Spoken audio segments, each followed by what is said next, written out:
Kelvin was a lonely, ugly loser with no riz and zero social skills when the god accidentally kills him with a trapkan.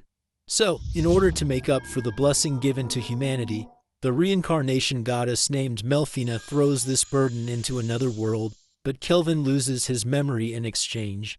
However, Kelvin ends up being an S-rank summoner and becomes the strongest summoner by rising up Melfina and the Demon King's daughter, ultimately creating a harem just like every other iSky anime. But before doing all of that, Kelvin finds himself in a quiet forest and wonders where he is. Suddenly, a menu pops up just like Solo Leveling from Alibaba, and the female voice offers him to click the start button. As soon as he does so, the lady reveals that Kelvin has been reincarnated in another world, so he has no memories from his previous life.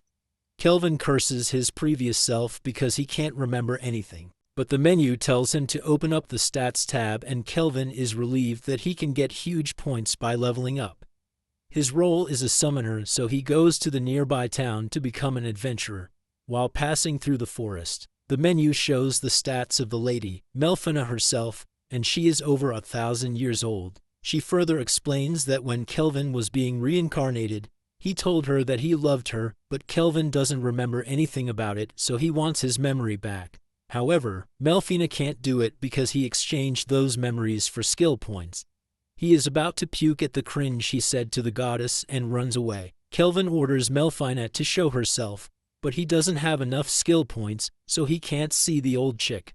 They reach the Adventurers Guild, and Kelvin asks the receptionist about the registration form. She gives him the form, and just when he is about to write his role, Melfina tells him that he can't write summoner as his role because they are very rare and each nation has only one summoner at a time. If Kelvin writes his original role, he can get unwanted attention, so he writes his role as a green mage. After that, the girl hands over his F-rank card and explains the quests. There are some F-rank quests available, so Kelvin asks for one. He picks up the quest where he just has to put 3 blue slimes to sleep, and he buys a magic wooden rod to kill them, but maybe they are just like Kelvin, but got reincarnated as a slime. He goes to the far-off place where he finds 3 blue slimes, and Melfina suggests using the appraisal eye that shows all the stats of any item and any monster. Kelvin has an S-rank appraisal eye so he can see monsters and items who are 100 levels above him, but he can't see Melfina's stats because she is beyond that. Kelvin thinks he will kill these slimes with a single blow, but our not-so one-punch man gets ragged by a single slime. The slimes mock him to come at him, and it sends Kelvin's weakling body to the ground with just 3 hits. Kelvin anticipates the situation and tries a more faster attack on the slime, and this time he is able to take out 2 GP from it. The slime bounces off the ground a couple of times and gets knocked out. Kelvin uses his summoning magic to make a contract, but it drains half of his mana points. The contract is made successfully, and Melfina suggests giving the slime a name, so Kelvin names it Clotho. He summons Clotho and plans to take out 3 slimes using Clotho. Since slimes can eat weaker slimes, Clotho has no hesitation. The duo finds 2 slimes and attacks them. Kelvin kills one with wind magic, while Clotho takes the other one, but Kelvin notices that Clotho gets 100 points boost in stats after each kill. Melfina reveals that it is due to Kelvin's S-rank summoner ability, and he is the only S-rank summoner in this whole world. As they are chatting, Clotho takes out another slime, and Kelvin appreciates its help after summoning him back. He takes the slime cores to the guild and gets the money from his first quest. He then goes to find the hotel recommended by Ange from the guild, and while passing through an alley, he sees a slaver who has enslaved some elf girls. The elf girl looks at Kelvin with seductive looks, but Kelvin is a Sigma Chad, so he ignores her and goes his way.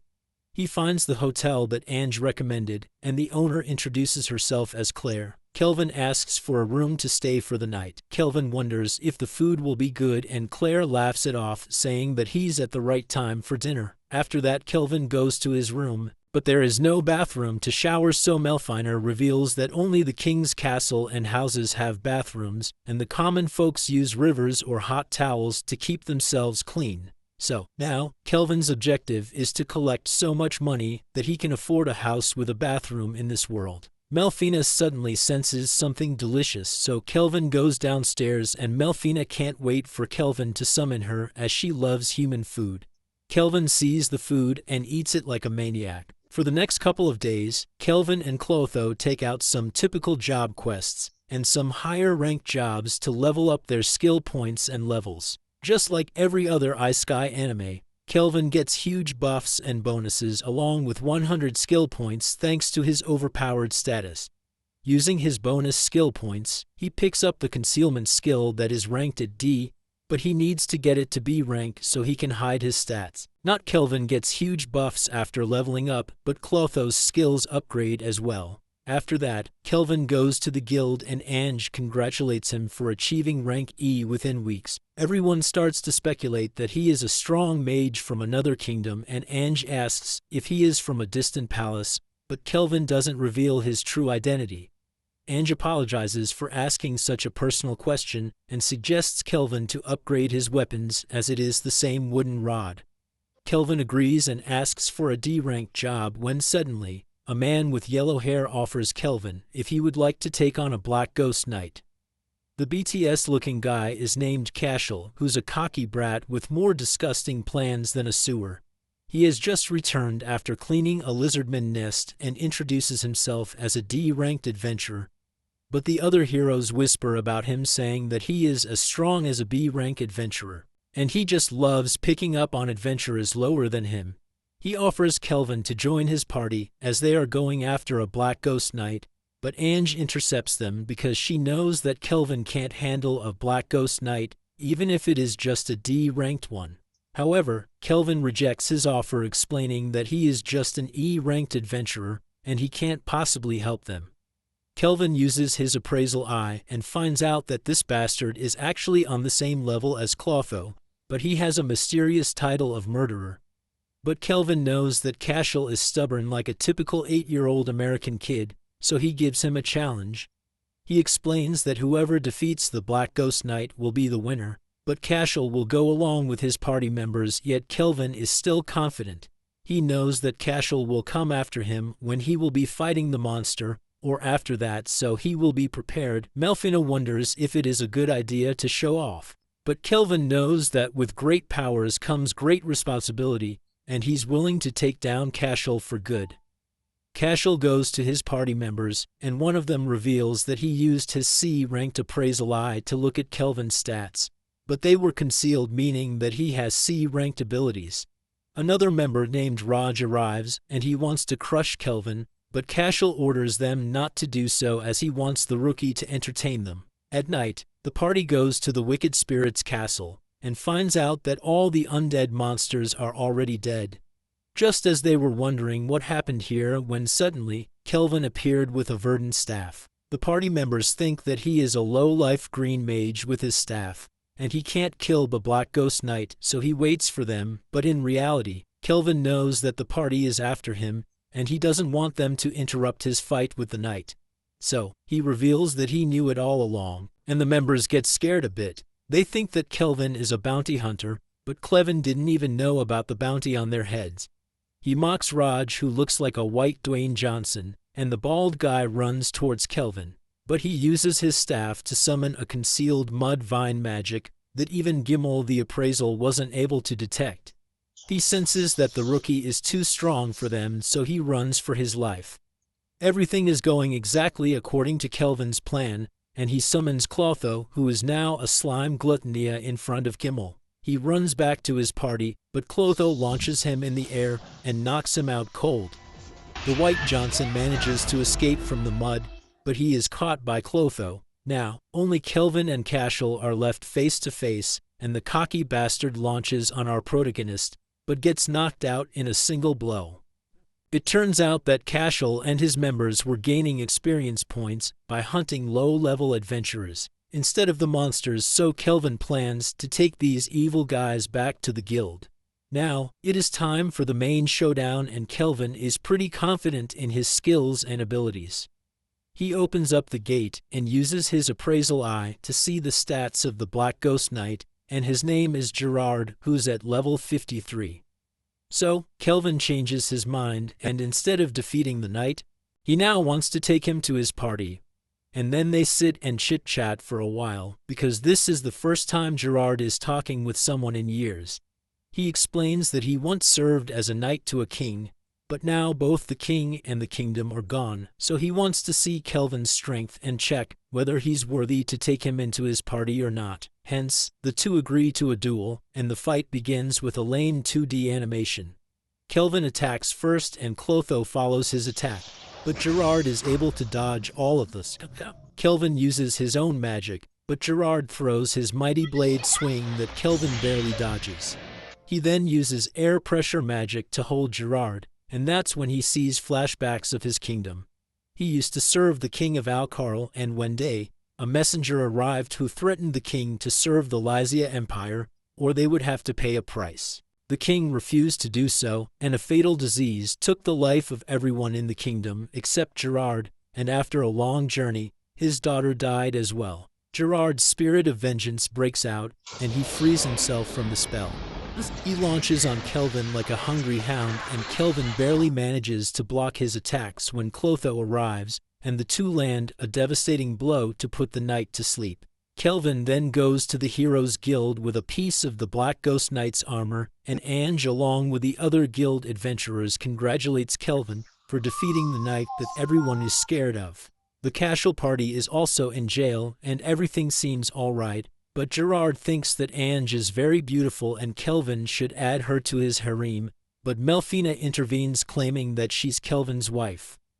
Kelvin tells them to shut up as he is tired and goes to his room when he sees an old man standing in front of him, and he's looking outside. It turns out that the old lad is none other than the Guildmaster Leo. Leo uses his appraisal eye, which is ranked, and sees all the stats of Kelvin. He asks him if he has arrived from another world, and Kelvin hesitates as his secret is now revealed. The Guildmaster takes Kelvin to have a tea party and wonders if he is a summoner. Kelvin has nowhere to hide and tries to think of an excuse, but Gerard tells him to accept his fate and make some more friends who can keep his secret. So, Kelvin obliges to his advice and backfires by asking the Guildmaster if he had such appraisal skills. Why didn't he catch Cashel and his lagoons earlier?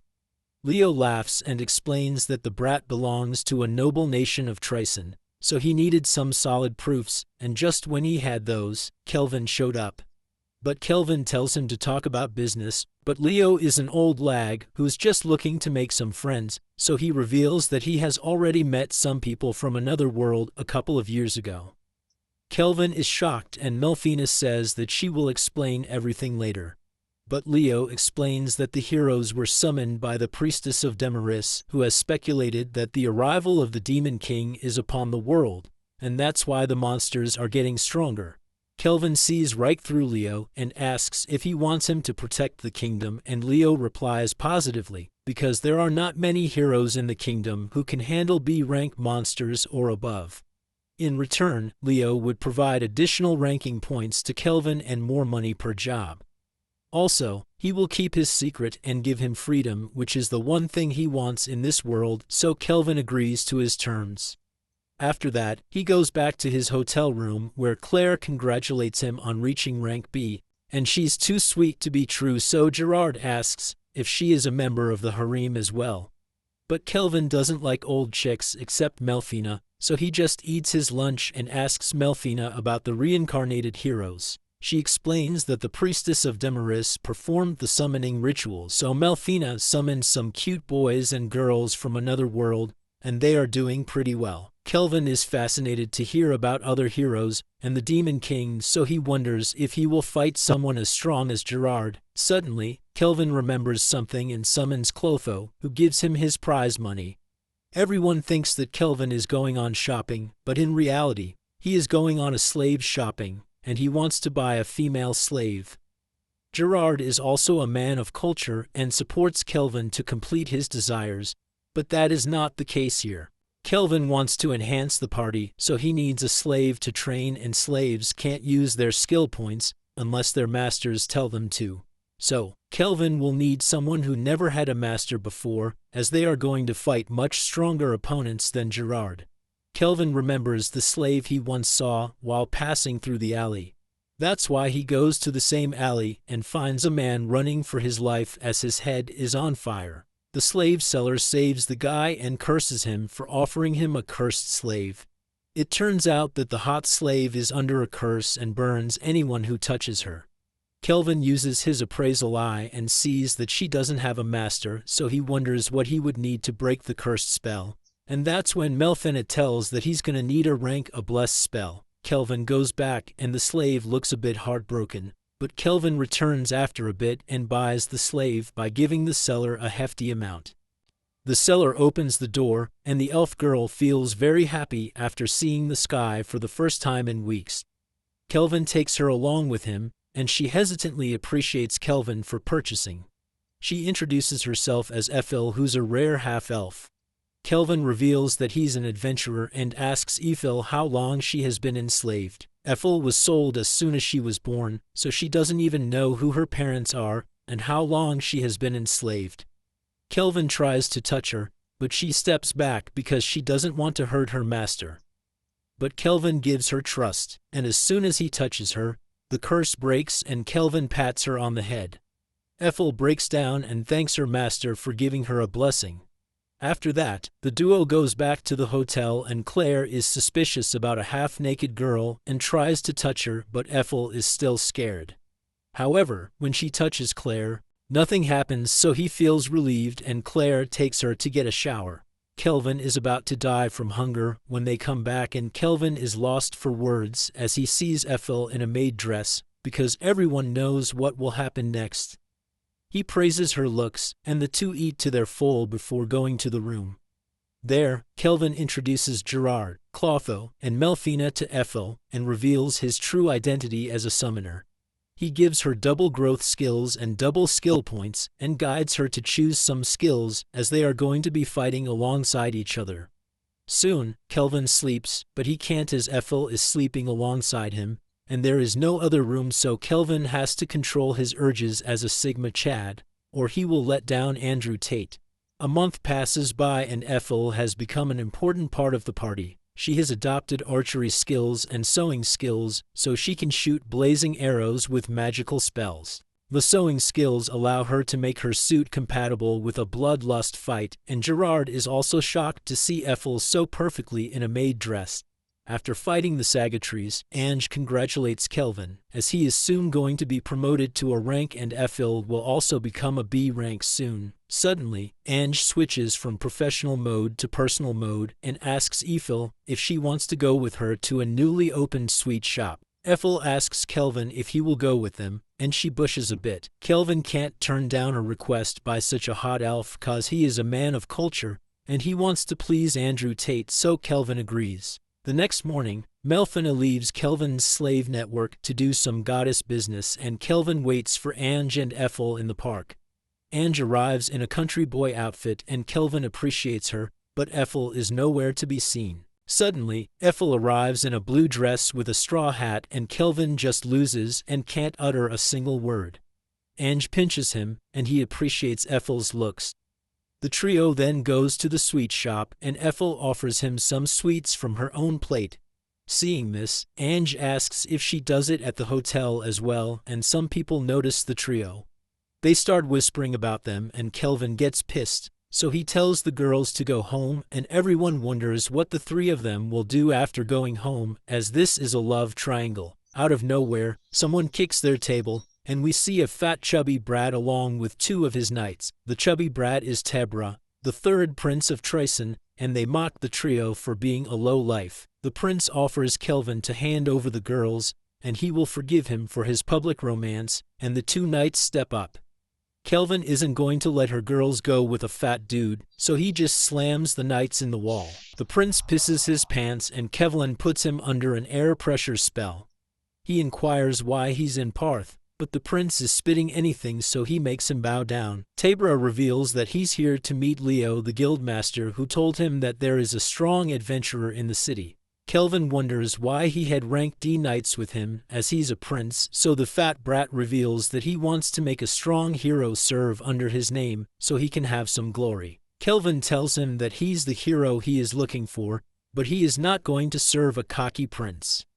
We see the great cathedral of the Kingdom of Daramis where Melfina's assistant, Colette, asks her to reveal herself. Melfina arrives and asks how the heroes from the other world are doing. Colette shows her the stats and Melfina is pretty impressed. She gives Colette a new oracle and orders her to send the heroes to the west, as she senses a strong evil presence there. At night, we see Ethel and Kelvin who are not asleep, and Kelvin apologizes to her for not getting another bed from Claire as there are none. But Ethel gets up and asks Kelvin if she is not attractive enough as a woman. Kelvin blushes and Ethel says the 3 words that nobody has ever said to you, but she is still a slave, so in order to keep their healthy relationship, Kelvin says that she is the most beautiful waifu he has ever seen, and Ethel hugs him in joy. But now it's time for Kelvin to buy a house with separate rooms. The next day, the party is speculating the stats of the heroes and Melfina is back as well, but the heroes are not strong enough as Kelvin had thought. Suddenly, Claire arrives and tells Kelvin that the guild is calling him. So, he goes to the guild and meets Leo, who tells him that a demon has appeared in rank D dungeon in a secret room, but the adventurers made it back because the demon was sealed. The demons are one of the strongest classes in the world, and even the weakest are B ranked. In this case, the level of the demon is unknown, so it could be at S rank demon. Kelvin hesitates, so Leo asks if he met the Prince Tabra. This is actually a blackmail statement so Kelvin would take on the job. So, to get out of the situation, Kelvin agrees to take on the quest. The party goes to the dungeon where they meet the test examiner, and he tells them that the area is sealed. However, they can only watch Kelvin go in as they are not strong enough. Kelvin and the party go inside, and they finally reach the demon room. Before opening, Kelvin senses 2 life forms inside, and the one weakened is the demon. Meanwhile, the other one is an unknown form, and it is much stronger. So, they plan to deal with the strong one first as the demon is still sealed, and as soon as they enter, they see a half-naked demon who looks like Devil Jin's sister from Tekken. From one side, an archdemon arises who introduces himself as Victor, and archdemons are more powerful than simple demons. He reveals that the demon enslaved is the daughter of the last demon king, and only a human can break her seal. Turns out that they stepped right into a trap and Victor launches on them to absorb their powers. However, Gerard steps in and holds the demon back, but he is not strong enough. Victor reveals that he can absorb the characteristics of anyone he eats, so he wants to eat a human and break the seal of the demon lord's daughter. He is actually the aide of the demon, and if he eats her, he will become the new demon king, but Kelvin is just smiling with a sinister smile on his face. Gerard remembers that face, and it's the same smile that he saw when they fought. Kelvin is actually a battle junkie, so he gets an adrenaline rush whenever he faces a stronger foe. Victor uses a magic spell and spawns an army of the undead to even the odds, but now Kelvin's party is now outnumbered. All the monsters are B rank, but Kelvin and the others manage to take him down with ease. Victor is just standing watching his undead army get dead again. He appreciates Kelvin for his high-level skills and wants to remove his smirk. Victor uses a smoke bomb and goes under the ground, but Kelvin is able to detect him and Gerard blocks his attack. However, Gerard can't keep up with Victor, so he throws him away and uses his underground hands to grab Kelvin, but Clotho jumps in and tries to absorb Victor's arm. Suddenly, Kelvin uses his sanctuary attack and binds one of his arms, but Kelvin is absorbed so much in the battle that he doesn't recognize that one of Victor's hands is behind him. Victor thinks that this is the final winning moment when Ethel appears out of her stealth magic and shoots a blazing arrow at Victor, but the demon manages to stop it. However, his arm turns into a stone and Gerard uses his mighty sword to chop off his other arm. Victor is impressed and Kelvin wonders if he's going to give up, but that's when Victor starts transforming into his ultimate form. Kelvin orders the party to launch everything at him, as they can't give him time to transform, but they are a bit late. Victor launches at them, but but Gerard is able to hold it back for some time, but he is easily taken down. Ethel throws her magic arrows at him, and that's when Clotho appears to launch all of the cursed weapons that he was holding when Kelvin was learning his blacksmith skill. Kelvin, Ethel, and Clotho shoot their final finisher, and Victor accepts his fate after having a final look at the demon daughter. The structure collapses on the daughter, but Victor jumps in just in time to save her. It turns out that Victor wasn't planning to eat her. He just wanted Kelvin and his friends to fight him with full force. He reveals that Princess Sarah was a hidden daughter of the Demon King, and he was put as her caretaker, but when the heroes arrived and took down the Demon King, he ordered to seal her daughter from everyone until a peaceful era came. The demon Sarah is hearing all of this, but the seal is still up so she can't wake up. Victor requests Kelvin to let her join his part and show her the world. These were his last words, and Kelvin goes on to break the cursed seal.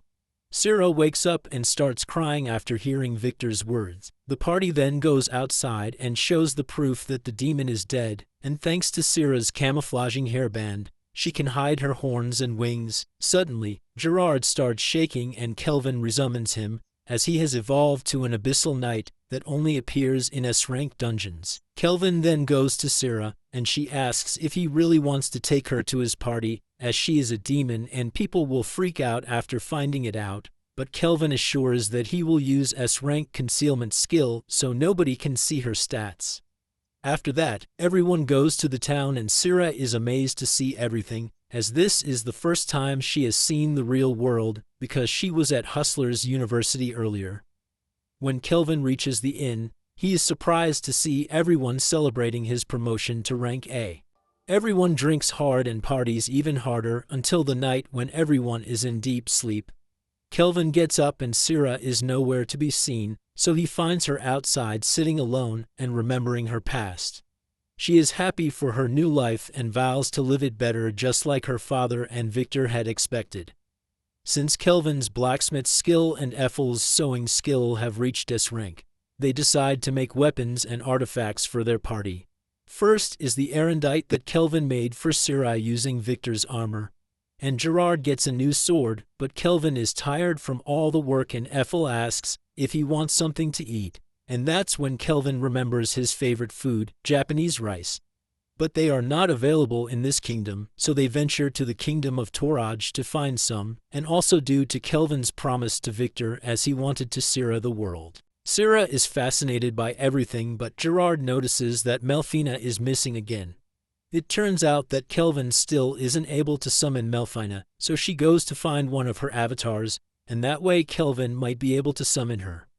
Suddenly, a white beautiful bandit stops that cart and a bunch of lunatics appear as well. They are the members of a bandit group called the Black Wind, and it is run by a hero who turned rogue.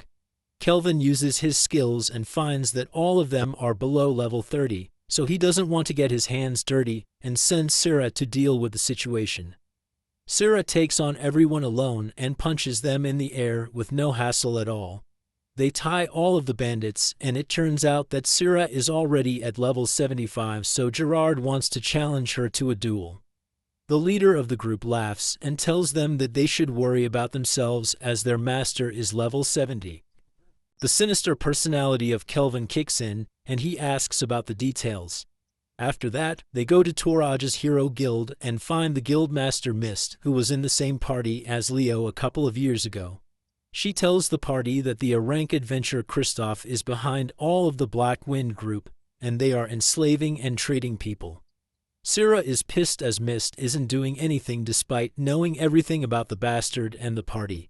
This isn't an easy task as Kristoff is a hero, and he's admired by a lot of people, so this might cause a war between the two kingdoms. Suddenly, Kelvin asks Sarah to see if someone powerful is around, and Sarah senses the hero party there. Kelvin asks Mist to send the party to the hideout, but Kelvin wants to fight the heroes, so this is all part of his plan. Kelvin and his partner go to the abandoned building where a cheap joker from Target is harassing and abducting a little girl. Suddenly, he hears a thud, and Kelvin's party is already there. The joker hesitates to do anything, and Gerard knocks him out. Kristoff is seen arguing with one of his comrades because he immediately called a meeting after the fall by Karna's group. The door knocks and the party jumps in to take down the bastards. Kristoff gets ready to fight Kelvin, but Kelvin doesn't care as they are just pebbles on the road. He is actually waiting for the heroes' party to arrive so he can fight them. Meanwhile, the heroes of the nation arrive at the palace, and they can't find anything when one of them senses a lot of people in a single room. So, they follow the energy and find the room where the people are. Suddenly, Clotho appears in front of them, and just when the heroes are about to engage, the little girl Luca, who was saved earlier, jumps in to protect our slime. Toya, the leader, introduces the party and the slaves are relieved. It turns out that Clotho was put there by Kelvin to protect the slaves, and Luca's mother asks Toya and his party to help the adventurers who came earlier, but this is all part of the plan. The hero party rushes to the last gate, and they find Kristoff and his members lying around, but they think that they are the O-rank adventurers who came earlier. They are shocked to see the wounds on the heroes and hear a sudden hush from the other room. They rush in to fight the Black Wind bandits while Kelvin just sits there like a final boss for the heroes. Kelvin mocks the heroes by saying that there is no place for weak people, and they will also end up in the same situation if they are weak.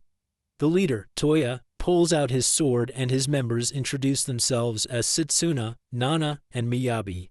Toya acts all tough because he has more girls alongside him than all of you will ever have, and comes up with all the justice BS, but Kelvin shuts him up by telling him that Toya is too weak. Kelvin is actually trying to provoke them, so he offers them a deal. He says that he will fight all the heroes himself, and whoever wins will grant one wish of the winner.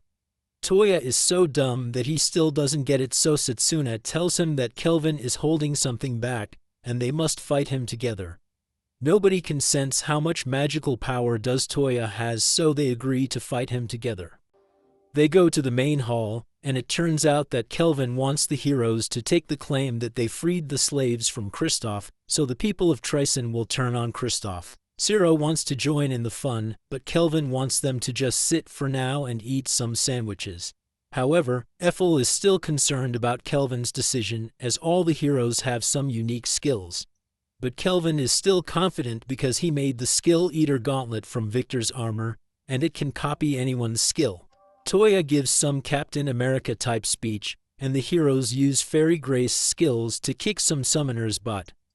Toya knows that Kelvin is a caster, so he tries to close in the distance, but Kelvin is cheeky, so instead of fighting at a long distance, he rushes in closer to them and launches on Nana, but she pulls out a dragon with fire breath that Kelvin barely manages to dodge. After that, he appears behind Miyabi and takes her parallel thinking skills. Kelvin has one skill eater on each hand, so he can only copy 2 skills at a time. The girls get busy in helping out Miyabi, and Toya takes on Kelvin alone, but everyone knows Kelvin is a battle junkie, so he starts fighting Toya with a single fist. Everyone is shocked to see that Kelvin is just his bare hands against Toya's S-rank swordsmanship. Turns out that Kelvin had copied Sura's martial arts technique to fight the heroes. Setsuna jumps in to save Toya, and Kelvin casts a wall in front of them, but Setsuna is able to cut it with a single hit. Suddenly, Kelvin jumps in for a devastating blow, but Toya is able to save him. Toya gets injured, but he still thinks he is Captain America, so Setsuna smacks the shiz out of him like Will Smith. She acts as the main character to give a short speech, and Toya realizes that he has been doing solo leveling alone, but it won't work on Kelvin, so they fight as a team this time. Nana holds him with some ice magic, and Miyabi uses an air pressure spell. Kelvin gets scared for a second as he can't move, so he self-destructs himself. However, when the dust settles, Kelvin is standing without a single scratch. He is impressed by the heroes, but guides them like a teacher as he knows their every ability. This time, the hero party attacks with all their might, and Kelvin is really in trouble for now.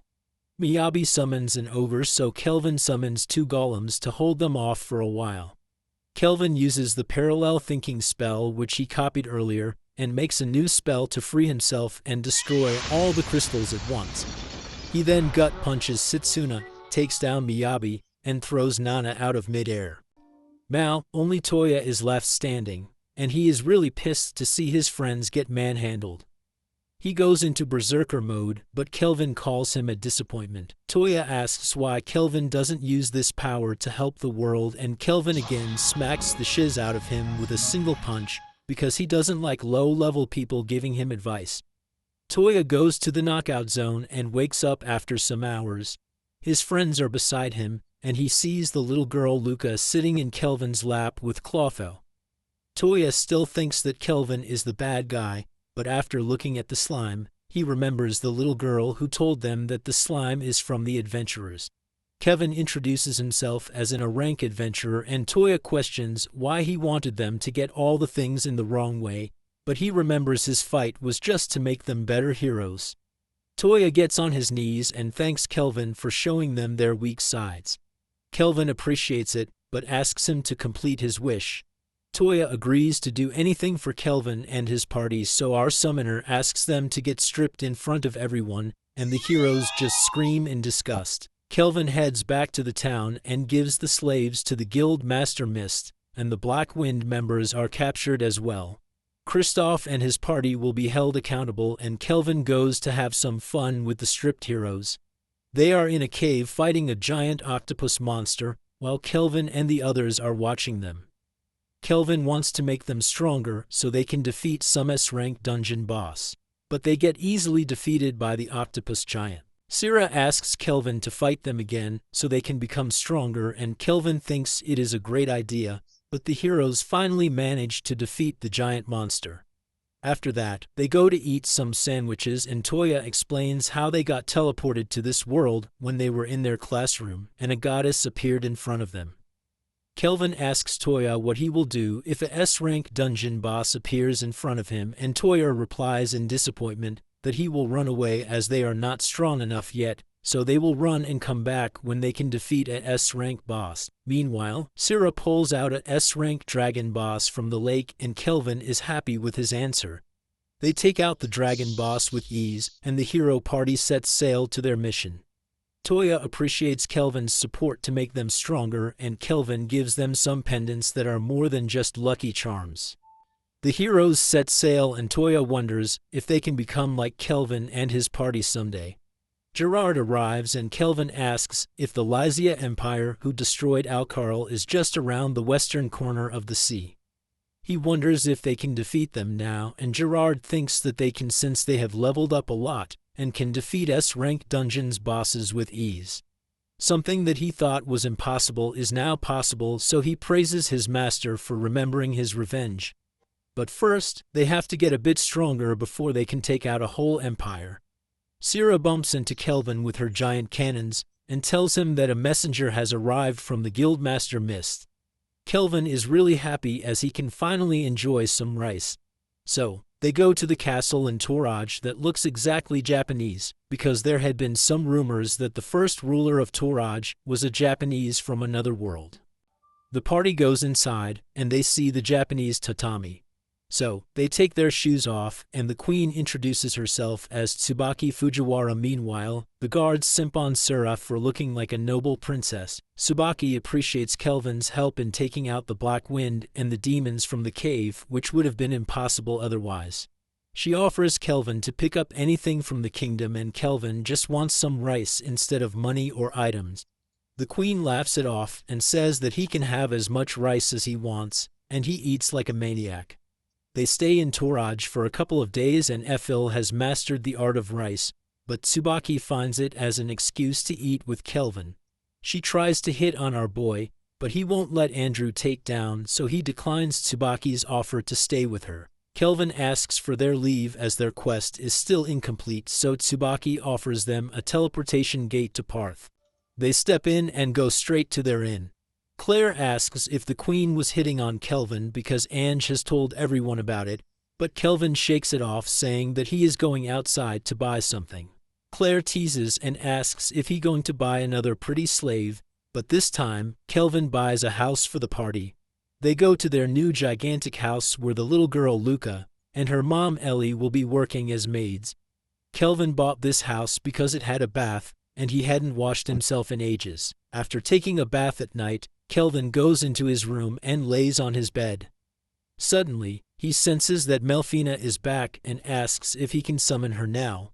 She replies positively, and so Kelvin summons her, and we see the Holly Molly goddess of reincarnation with white angel wings. Kelvin is happy to see her as she looks exactly her type, and this might be love at first sight again. The next day, the party has breakfast together, and Melfina has a hard time finding them because they have left the inn. But nobody knows who is this new hot mommy, so Melfina gets up and introduces herself as the goddess they talked with in the servant network.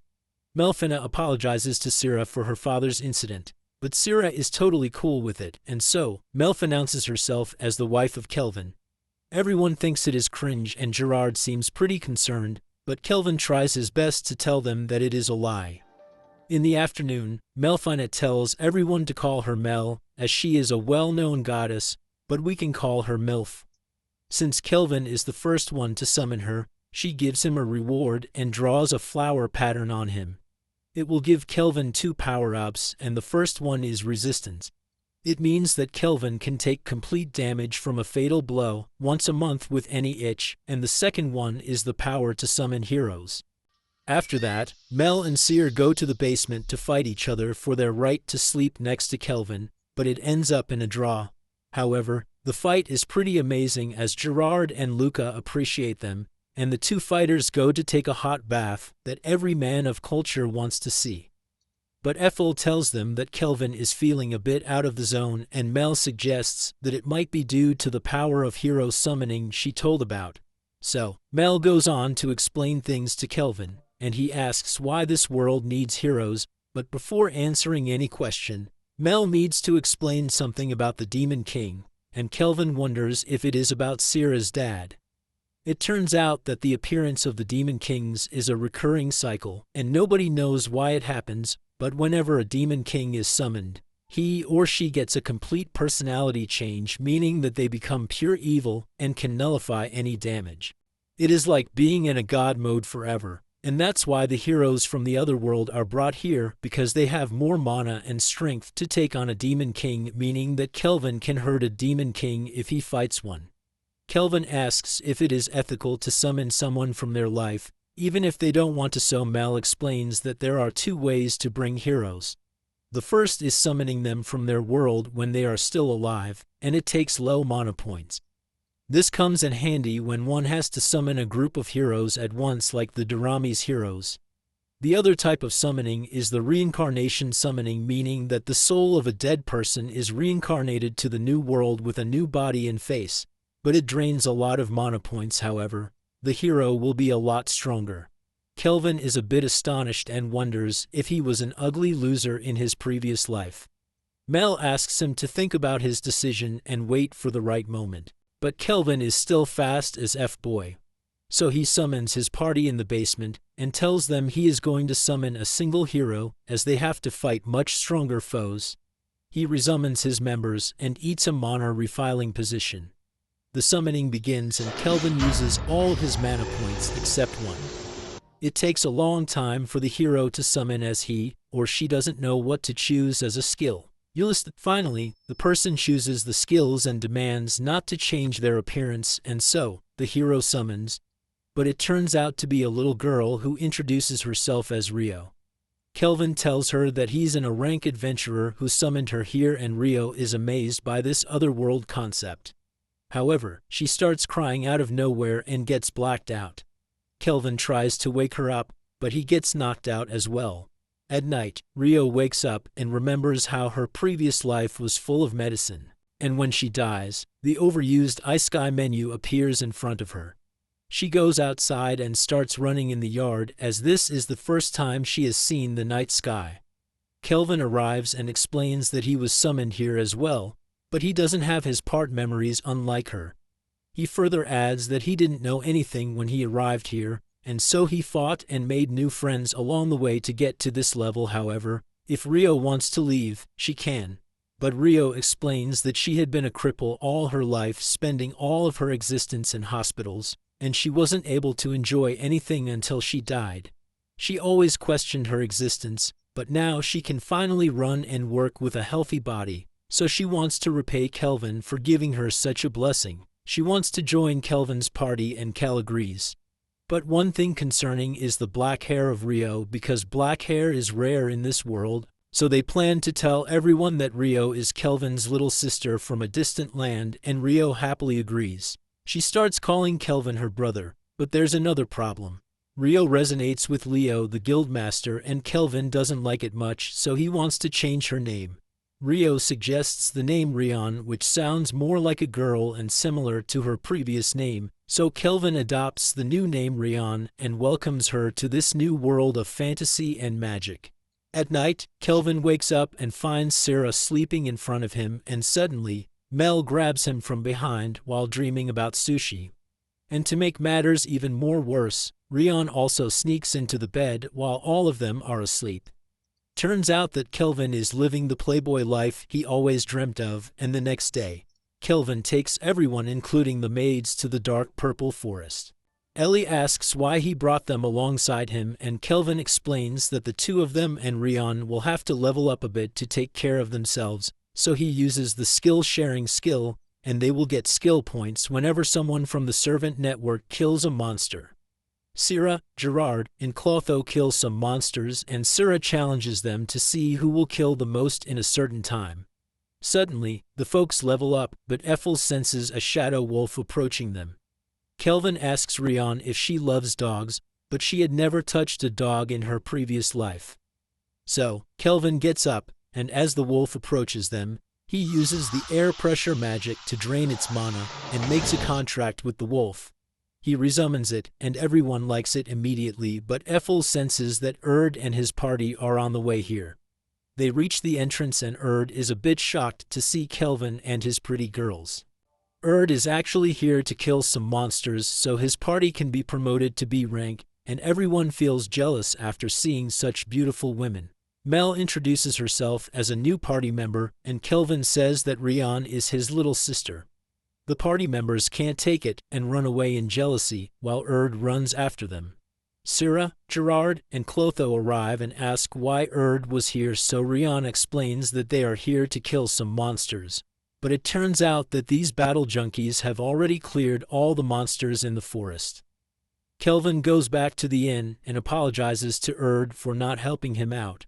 But the CH Chad's totally cool with it. However, he insists Kelvin take the S-rank exam as he and his party are really strong now.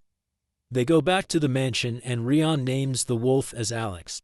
Kelvin puts a collar around it, and it looks more like a dog, but nobody can understand Alex except Rion because of her ability to talk with animals. Rion is living her dream life here, but at night, a bunch of ninjas surround the mansion. Kelvin wakes up the members except Mel and Ethel to take on the ninjas, and uses his far-seeing ability to sense that they are way weaker than him. So, Kelvin suggests Alex and Rion take them out, as this will be a perfect first battle. He gives Rion a new sword, and the girl jumps into action. They easily take down the ninja who had infiltrated the mansion, and Syrah senses that Rion can become a S-rank swordsman. Kelvin asks Clotho to clear the mess and goes after the boss. The boss signals the ninjas to come back, but Kelvin appears behind him. Kelvin has the same sinister smile from his battle fuels, and we all know what will happen next. Meanwhile, at the Trison's castle, an urgent meeting is held between the generals of different cities. Zell the Emperor starts the meeting, and his son asks if this is about Kristoff because capturing the slave entourage was General Tristan's idea. But Tristan had no idea that they would be so weak and pathetic. Dan the old man thinks that this is a lame excuse to cover up his mistakes, but Shatora shuts him up. Zell says that due to Tristan's negligence, the other kingdoms are forming an alliance, and it might start a new war, and Tristan agrees to start a new war, because, for the past couple of years, the other kingdoms had been living in peace while the Trison kingdom was strengthening their military. Dan is strictly against the decision, and Princess Shatora says that this is not the right moment to do so. However, Asgard the prince wants to check out his new pet, so agrees to the war. Now, the scores are tied at 2-2, so Zell calls in General Clive. A knight takes the message to the Magic Knight, and the HQ is lined with pretty female knights all the way. The knight opens the door and almost pukes at the disgusting smell. A lot of ladies are already knocked out because Clive doesn't like to shower and has a stinky magical scent. The knight named Jin is actually Dan's son, and he asks the general to come to the meeting as the emperor expects him. Clive agrees, but he gets butt naked to ask Jin if he's pretty, and Jin thinks that he is gay. The next day, the party rushes to the Western Gon, and Ethel says that she is getting a spider sense as it feels nostalgic. Sira is concerned about why there's an elf village as they used to be in the western side. Mel explains that some of the elves migrated from the western to the eastern side and are now under Gon's protection. Kelvin recalls Leo telling him that the bandits he captured are from Tryson, and lately, there has been a lot of action on Tryson's borders with other countries. He also adds that Tryson is getting involved with Gon a lot, and there have been some minor incidents, but they haven't tried anything on Parth or Toraj since they are the important cities of the country. Leo assumes that there might be some political conflict going on in Tryson, and this might start a war among the nations. With that being said, Leo offers Kelvin a direct job from the King Leonhard of Gon, who will take him a S-rank promotion exam. Sira explains that the condition of becoming an S-rank adventurer is a ruler's approval, but Kelvin knows that it takes 2 rulers' approval. Leo was able to manage the approval from Queen Tsubaki, and only Leonhard was left to approve his skills. Ethel wonders what is the king like, and Mal explains that he is also a battle-hardened warrior who left as an adventurer and came back as an S-rank hero. Gerard asks if Kelvin is thinking to do something fishy with his sinister brain, but Kelvin assures him that he won't kick the king's butt. Sira asks why they will be protecting an elf village when the king is already so strong. Kelvin reveals that Tryson is involved here, and they don't need to hold back this time. Suddenly, an arrow comes out of nowhere and the cart stops. It turns out to be elf archers, and they stop the cart to check who's the traveler. Kelvin shows them the parchment and introduces himself as the adventurer. The elves lower their guard after hearing the king's name, and the village elder, Nelraz, arrives and tells them that the king has told him everything about them, but he suddenly hits a pause when he sees Ethel can call her Lumel, asking how is she still alive. Nelraz takes them to the village and apologizes for the misconception, but Kelvin wants to know why Nelraz took Ethel for Lumel, because she was found in a slave market and had a dragon king's curse on it. Lumel might be a clue to find out where Ethel came from, and Nelraz clarifies that they used to live in the western continent when one day, a dragon king appears and demanded the elf who had humiliated him. Nobody knew who did it, and the dragon king laid havoc on the village, killing half of the elves. When Lumel stood up against him, she offered herself as a sacrifice to let her village be alone, and the dragon king took Lumel as his bribe. However, Lumel's body was found in a forest afterward, so the elves fled to the east, thinking that the dragon king might come back. It might mean that Ethel is actually Lumel's daughter, but it is not possible because a dragon's blood is too much for an elf, and only a human and an elf can give birth to a half-elf. Ethel shakes it off, saying that she doesn't care what happened in her past, because now she is living the best life with her master and friends. After that, Nelraz explains that some monsters and soldiers have been kidnapping elves at night, and despite having a magic barrier around the village, the monsters still manage to find the village. Kelvin knows that someone is using nullify magic to get through the barriers. Nelraz adds that the monster comes 2 or 3 times a day, and instead of attacking the village, they just kidnap the elves. Kelvin knows that someone is controlling them, as the monster doesn't have high-level organization, so he asks Nelraz if they can renovate the village. At night, the mixed demon-beast army marches towards the village. They make fun of the elves, calling them cowards. The bald commander says to look out for ambushers, but the soldiers take it as a joke, and it turns out to be a grave mistake. One of the soldiers asks where they get the collars from, as they can tame any monster, even a rank 1, so the bald leader tells them that Prince Tristan bought them from a merchant. Just as they are chatting, an invisible arrow comes out of nowhere, and the soldier falls off from the beast. The soldiers start falling like toothpicks, but nobody can see or hear any attack coming from any side. Then, we see Kelvin and Ethel standing on a giant tower and striking the Trison's army. Kelvin made a special bow for Ethel that shoots noiseless arrows, and they disappear on his. Kelvin made a giant wall around the village and used Mel's spell to make it invisible. He used Sarah's black magic to make poisonous water around the wall, and the first defender in line is Gerard. This time, only the girls will take out the enemies, so Alex, Sarah, Mel, and Rion go to the beast army. One of the soldiers runs back to the camp and reports to him that they are ambushed by a bunch of beautiful women. They are an adventuring party that has completely taken out Unit 4, and Unit 5 is about to fall as well, and they are defeating their B-rank monsters like they are nothing. Suddenly, Alex, Rion, and Mel arrive there, and they thank the stupid bastard for letting them follow him. The leader of the army wakes up the Gigant Lord, and it turns out to be a giantess-rank golem. Mel asks if Rion and Alex can take it out alone, as it is an S-rank monster. Rion remembers her training and obliges to take the gigant down, pissing off the monster. He attacks them, but Rion dodges and lands an attack on the giant's head, but Rion's sword breaks. She barely manages to dodge its attack, but gets injured in the process. She hits a plan and asks Clotho and Alex to cover her, and Clotho gives them a bunch of swords. Together, they jump on the giant and land a mighty thunder on it like Zeus. The giant falls down and the leader orders him to transform, and it turns into a burning Hades. But it is still no match for a reincarnated girl from another world, and she again uses her thunder spell to take out the beast permanently. The leader pisses his pants to see a girl wipe out an entire army and a gigant lord. Meanwhile, Ethel and Kelvin are watching her from the tower when suddenly someone attacks them, and it turns out to be Prince Clive. Kelvin's sinister personality kicks in as he sees someone strong standing in front of him. Clive gets excited to see Ethel, as she is the most beautiful elf he has ever seen, and tries his charm magic to claim her, but Kelvin breaks it off. Clive wonders who is this nobody that is challenging the general of Truson's magic knights. Kelvin warns the bastard not to do anything with his women, because he is a follower of Andrew Tate.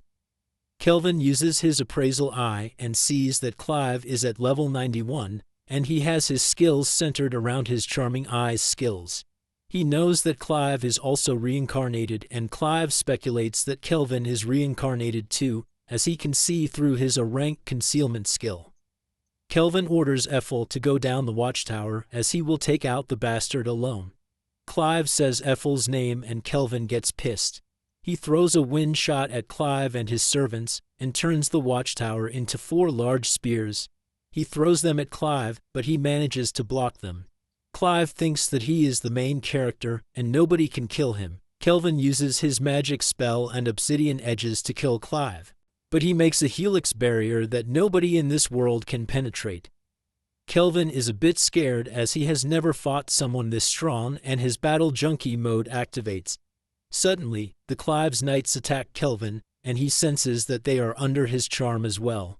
Clive says that he is outnumbered when Ethel throws a penetrating attack that Clive barely dodges.